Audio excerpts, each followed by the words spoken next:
Welcome to this on-demand webinar. My name is Alice, and alongside my colleague Elliot, a category manager from the Network Services team, we're going to explain how you can run a further competition through Network Services 2. First, I'll provide an overview of Crown Commercial Service and introduce Network Services 2. Then I'll pass over to Elliot, who'll walk you through the process of completing a further competition through Network Services 2. Now let's learn a bit about Crown Commercial Service, or CCS.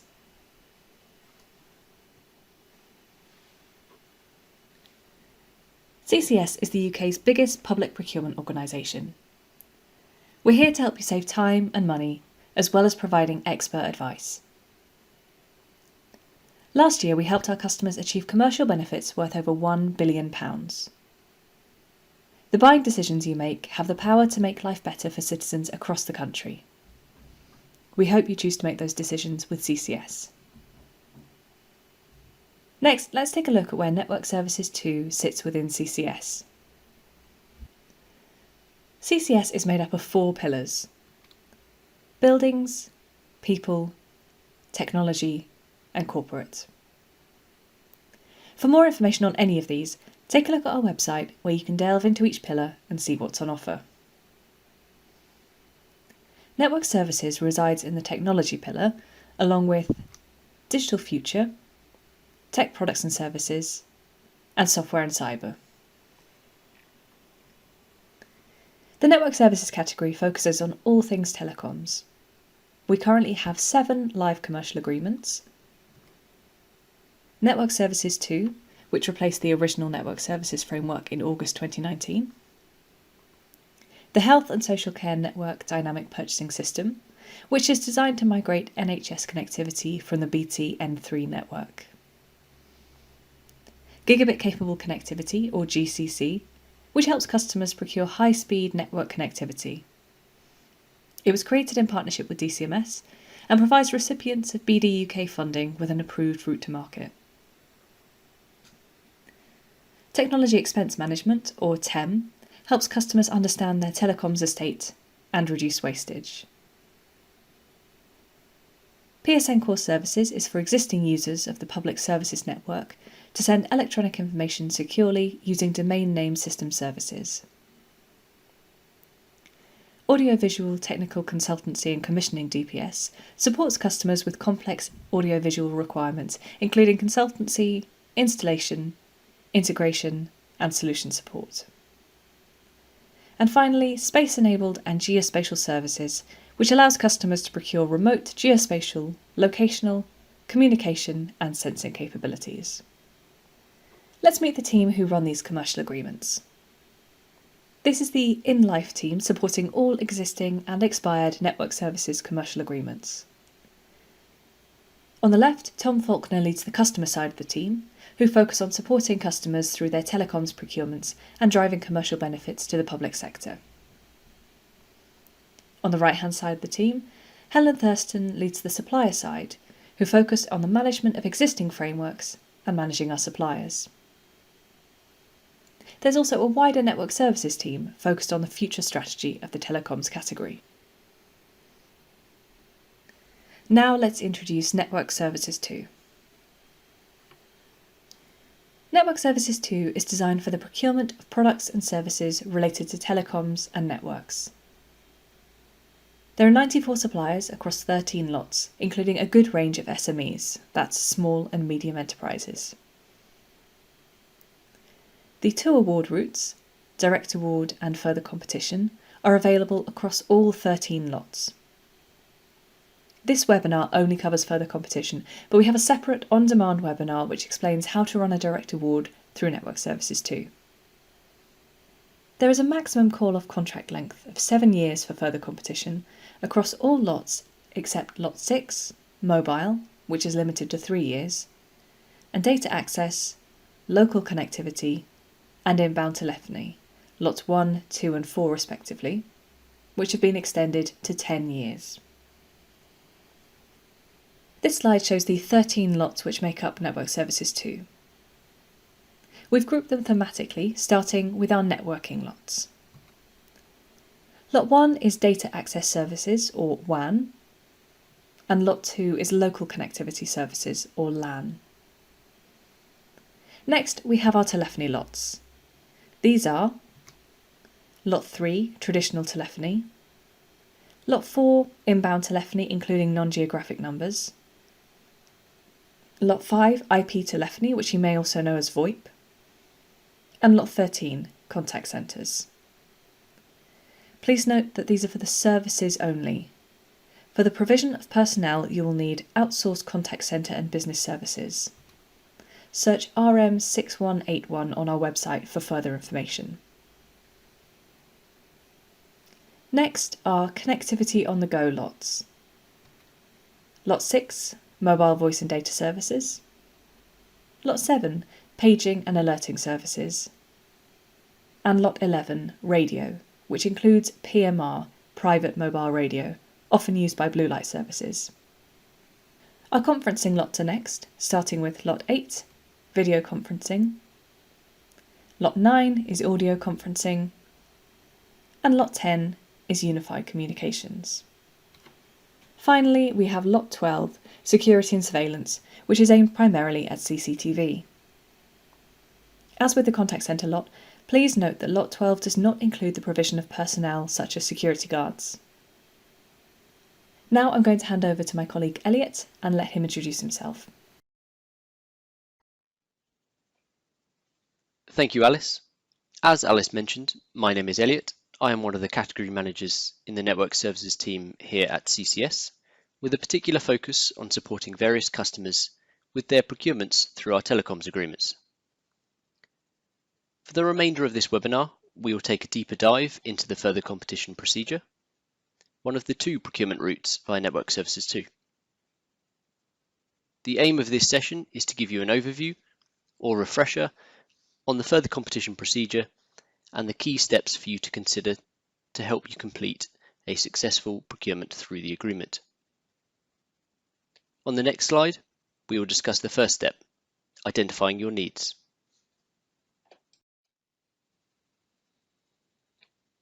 Identifying your needs may seem an obvious step, but a well-formed view of what you are looking to achieve with your procurement, along with an understanding of what is achievable, both with regards to budget and timescales, for example, is a crucial step to get right and can really help make the following steps to procurement work more effectively. When establishing your requirements, it is often useful to assess your current position. For example, your organizational strategy and refresh cycles, your current contract or contracts, including any exit clauses and timescales for reprocuring, any relevant market trends and innovation you may wish to consider, likely future requirements that you may have, the suitability of existing services, total cost of ownership, including recognizing running costs, interoperability with other systems, whether that be existing or future systems, of course, your budget, current and possible future scale of requirements, and any social value requirements you may have. When identifying your needs and establishing the most appropriate lot or lots for your procurement, we would strongly recommend reviewing Framework Schedule 1 specification, as this outlines the types of services which are expected for each lot, and therefore the most suitable lot or lots for your requirement. This is included in the downloadable contract documents on the agreement webpage. Once you have assessed this, it is often worthwhile looking at introducing a level of pre-market engagement at this stage. We highly recommend that you engage with all suppliers on your chosen lot before formally starting your further competition.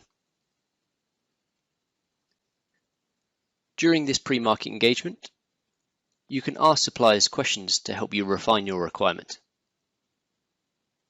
This step also gives suppliers an opportunity to provide feedback, which may help shape your specification.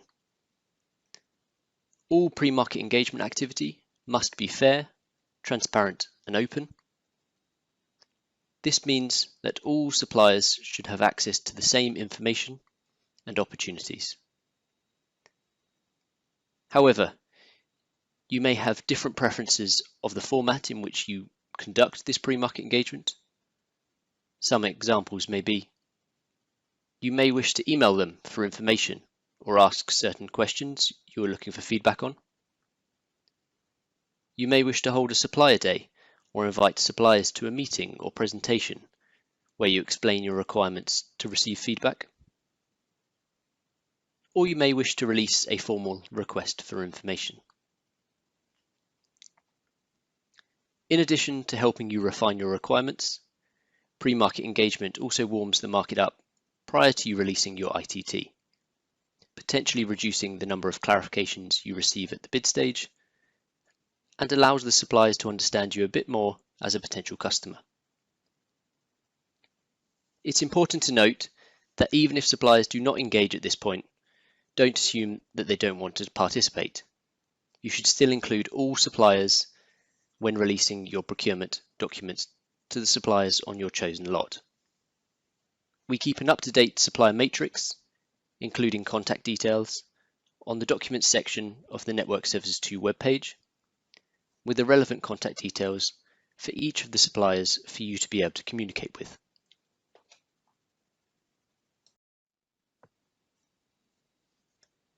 The next step would be to finalise your requirement into a formal Statement of Requirements document. This is important as it will form part of your ITT documents, and it's a document you will refer back to when comparing and evaluating supplier bids.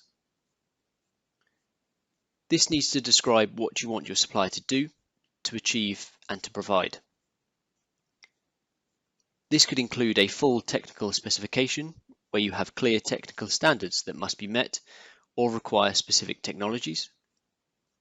However, where possible, we recommend using outcome-based requirements, which focus on the outcome and not necessarily prescribing how this should be achieved, as this can be beneficial in allowing a wider range of supply solutions and innovations to be considered.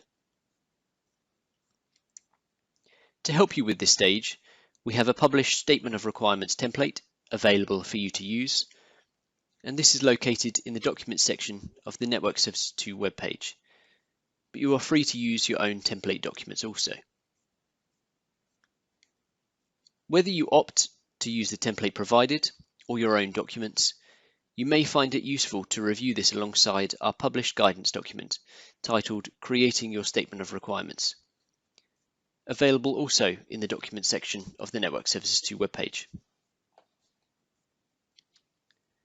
Some examples of things to consider when refining your Statement of Requirements may be a decision flowchart to help you map and plan key points and decisions along the journey. Trigger points, so factors which could trigger the need to procure or re-procure for particular services. Contracts, including current contract timelines, any early termination charges, and any exit provisions, etc. Audit of your current estate, looking at what you have now, any successes or improvements to consider, or where you need to go in the future. Your re-procure options, i.e. cease and provide or dual running, for example provide and then cease types of arrangements. Your future service requirements, including any requirements, management, security, or SLAs, etc. An implementation or transition plan, incorporating testing, including integration planning. Overall timescales, including implementation, transition, and training support, etc. And your procurement options. However, in this instance, we are of course discussing further competition through Network Services 2.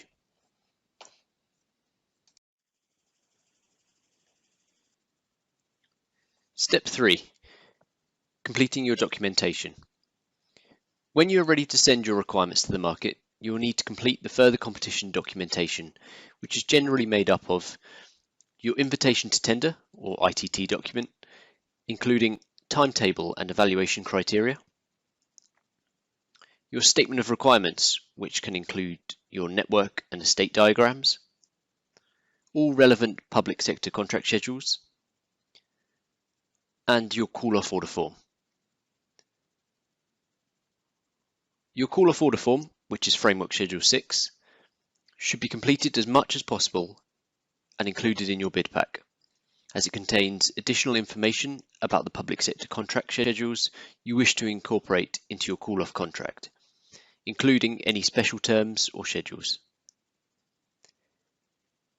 Any additional details from the schedules can also be included within your statement of requirements. For further details on the options within the schedules, we include the buyer's guidance to the public sector contract in the document section of the agreement webpage.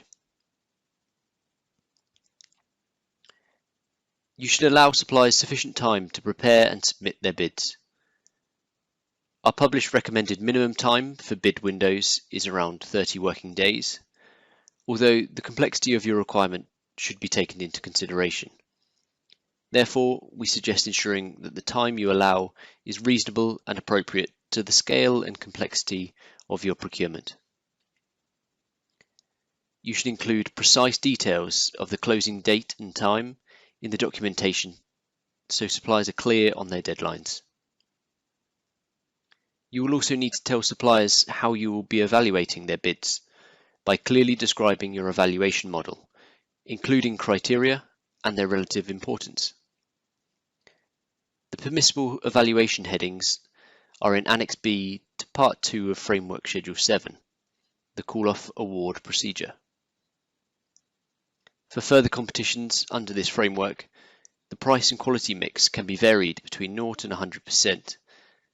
So when deciding the weighting between price and quality, you should ensure this is appropriate to achieve the outcomes that you require. For example, when considering social value, this can be included within the quality criteria of your evaluation.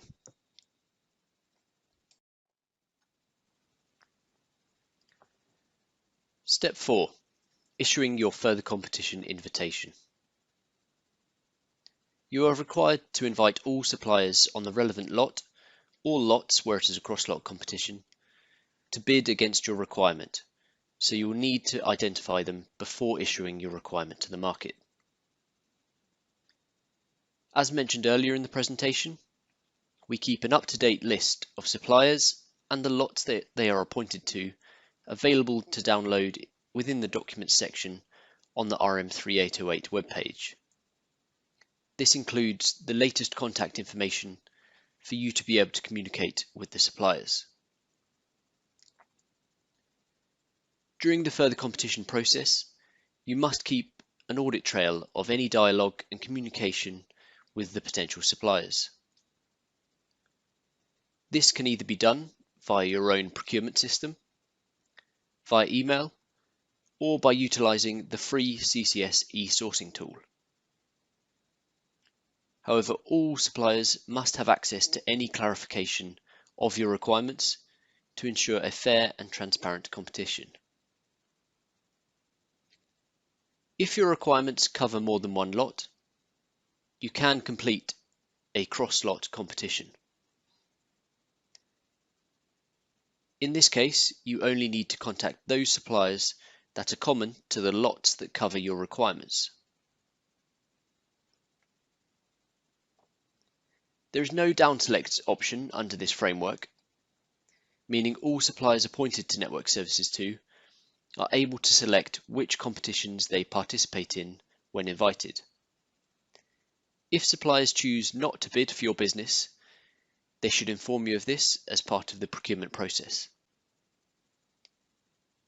In practice, however, the number of suppliers' responses to competitions rarely reflects the total number of suppliers on the lot and is generally in the single figures.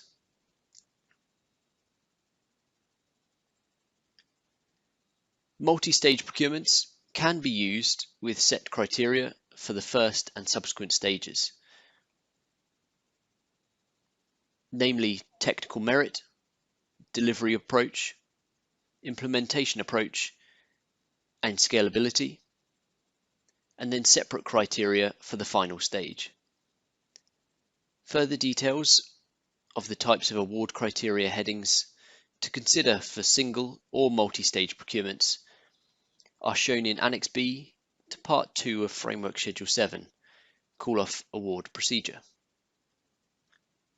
The purpose of this approach is to evaluate specific criteria which a supplier must be able to match in order to deliver your requirements.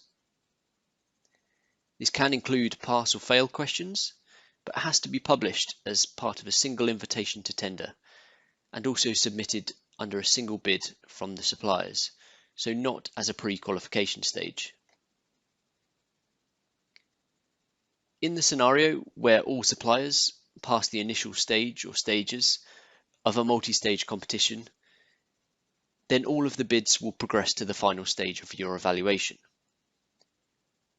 However, it is worth mentioning again that in practice, suppliers selectively target opportunities, so the number of bids customers receive has proved to be very manageable. Just to recap the 4 available procurement options to run your procurement. Firstly, your own tendering system. This is the most commonly chosen option. If you are using your own tendering portals, you must ensure that all suppliers within your chosen lot have access to it. Number 2, via email. You must include the further competition order form in any documentation that you send out to suppliers.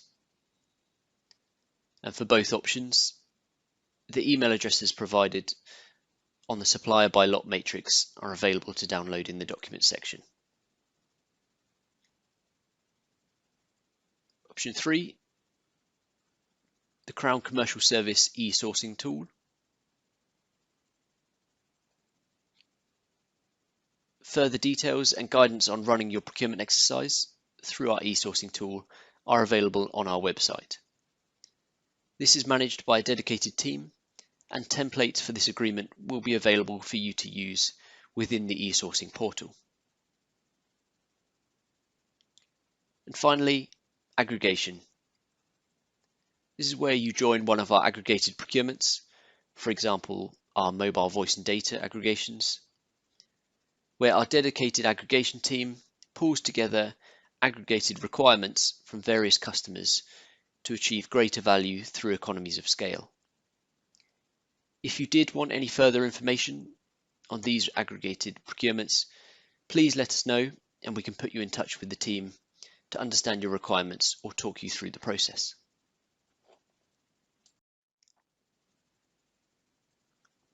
Step 5. Evaluating the bids. During your bid evaluation, you must treat all suppliers equally and fairly, using the most advantageous tender criteria as set out in your further competition documentation.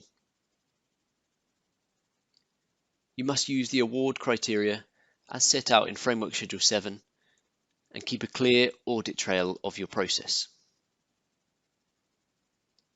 It's worth noting that you cannot include any award criteria that has already been included as part of the Framework Award, and this does include previous contract examples.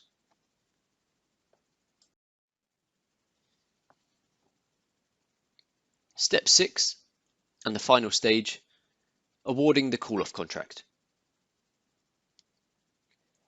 Once you have identified the most advantageous tender, and the value of your requirement exceeds the threshold for application of the public contract regulations, best practice is to apply a standstill period of a minimum of 10 working days before awarding your contract.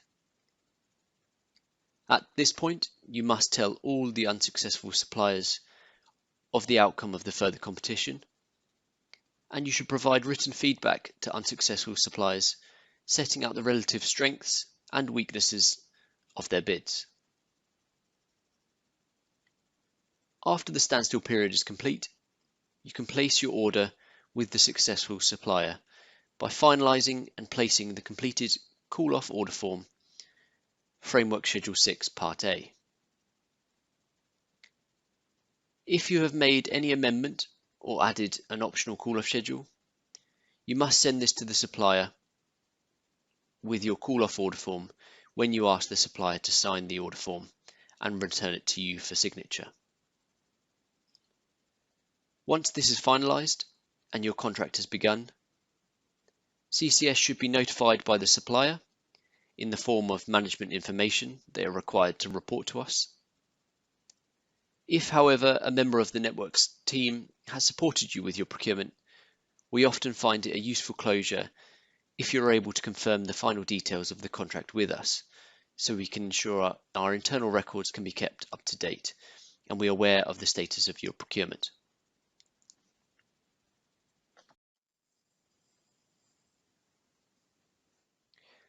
So finally, here is just a high-level summary of the public sector contract on which Network Services 2 is based on.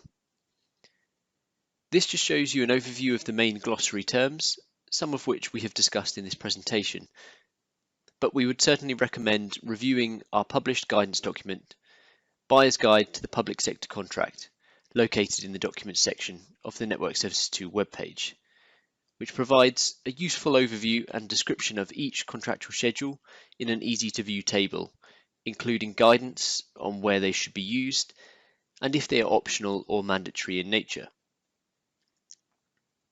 As an example, it's useful to review this alongside Framework Schedule 6 and the individual schedules themselves when deciding whether it would be useful or beneficial to include any of the optional schedules as part of your procurement, and then ultimately your call-off contract.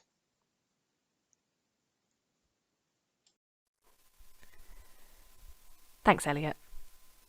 That brings us to the end of our webinar. If you have any questions, please reach out to us by email or give us a ring. Thanks for watching.